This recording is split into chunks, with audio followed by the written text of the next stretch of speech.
एका श्रीमंत माणसाने स्वामी समर्थांना खोटं बोललं, पण पुढच्या एका मिनिटात त्याच्यासोबत जे घडलं ते पाहून संपूर्ण गाव हादरलं. ही खरी कथा शेवटपर्यंत नक्की ऐका. स्वामी समर्थाची अद्भुत कथा. अक्कलकोटमध्ये एक श्रीमंत व्यापारी राहत होता. पैसा, मान सन्मान सगळं होतं, पण त्याला स्वतःच्या संपत्तीचा प्रचंड अहंकार होता. एके दिवस तो स्वामी समर्थाच्या दर्शनाला गेला.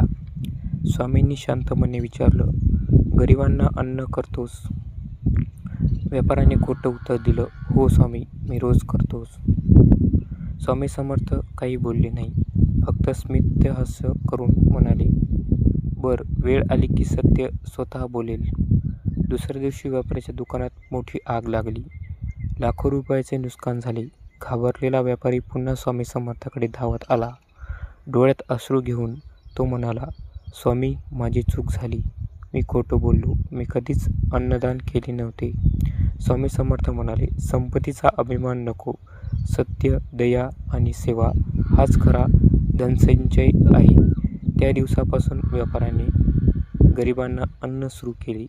काही महिन्यात त्यांच्या व्यवसायात पुन्हा भरभराटी आला, पण यावेळी त्यांचा अहंकार नम्रता होती. बोध.